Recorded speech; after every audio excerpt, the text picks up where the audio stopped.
से और मेरी ओर से आज हमारे बीच में एक ऐसे राष्ट्र पुरुष, एक ऐसे महामानव जिन्होंने इस भारत की माटी को धन्य किया और जो सपना आज हमारे यशस्वी प्रधानमंत्री नरेंद्र मोदी जी ने पूरा किया है,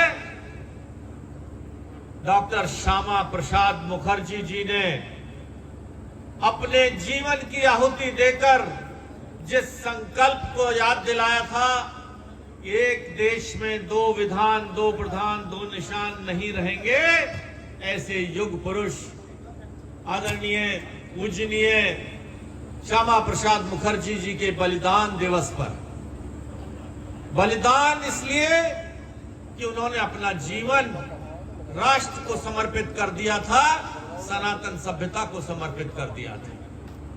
और देश का जो सिरमौर है कश्मीर, आज उस कश्मीर की स्थिति आप देख रहे हैं, उसको बचाने की अगर संकल्प लिया तो जिन 2 महापुरुषों के चित्रों पर आज हमने अभी माल्यार्पण किया है, उनके दोनों के संदेश थे। दीनदयाल जी ने संदेश दिया था अंत्योदय का, पायदान की सीढ़ी पर खड़े हुए अंतिम व्यक्ति तक अगर आजादी की रोशनी ना पहुंचे तो ऐसी आजादी बेमानी है। और श्यामा प्रसाद मुखर्जी ने संकल्प दिया था धारा 370 हटाकर कश्मीर की आजादी। आज उन्हीं दोनों सपनों को प्रधानमंत्री नरेंद्र मोदी जी के नेतृत्व में, मुख्यमंत्री योगी आदित्यनाथ जी के नेतृत्व में ये देश और प्रदेश मिलकर पूरा कर रहे हैं। आज उन्हीं युग पुरुष के बलिदान दिवस पर मुख्य अतिथि और मुख्य वक्ता के रूप में मेरे छोटे भाई और प्रिय भाई, एक ऐसा संबंध हमारा रहा है पिछले लगभग 25 वर्षों से अधिक का, और एक भी समागम भी है।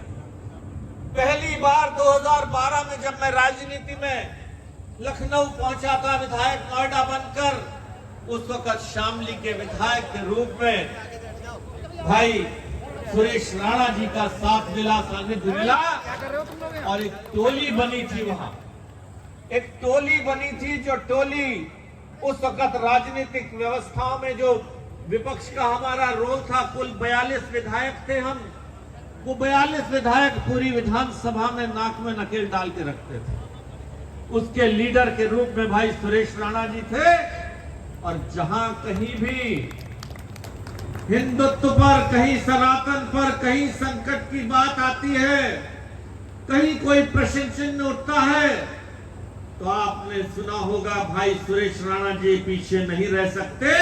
कोई भी विषय जिस क्षेत्र में वो रहते हैं, वहां जब ऐसे विषय आते हैं तो भाई सुरेश राणा जी मुखर होकर उस विषय का समाधान करते हैं, उसका विरोध करते हैं, उसको सिरे तक पहुंचाते हैं। ऐसे भाई सुरेश राणा जी का जो 2 बार विधायक रहे, गन्ना विभाग के जो महत्वपूर्ण मंत्रालय है अपने पश्चिम उत्तर प्रदेश का, उसके कैबिनेट मंत्री रहे। और मुझे ध्यान है जब बुलंदशहर में हमने कहा भाई ये गन्ना मिल चल रही थी इनकी, तुरंत वहां से चल पड़े और बुलंदशहर पहुंच कर वहीं बैठकर उस समस्या का समाधान कर यहां से गए थे। ऐसे भाई का मैं अपनी ओर से, आपकी ओर से और सब लोगों की ओर से अभिनंदन करता हूं, वंदन करता हूं। दोनों मेरे साथी विधायक जिनसे मुझे भी मजबूती मिलती है, आपकी लोकल समस्याओं को लखनऊ में संभाले रखते हैं। जेवर के विधायक भाई धीरेन्द्र सिंह जी, चाहे वो किसानों की समस्या हो या कोई भी समस्या हो, मुखर रूप से आपके विषय को लखनऊ में उठाते हैं। और दादरी की समस्याओं के लिए शिक्षक रूप में रहे भाई तेजपाल नागर जी, मेरे भी कंधे कुछ मजबूत से लग रहा है। मुझे आपने जिम्मेदारी दी दिल्ली की, उसका भी प्रयास करता हूं कुछ जिम्मेदारी को पूरा करो।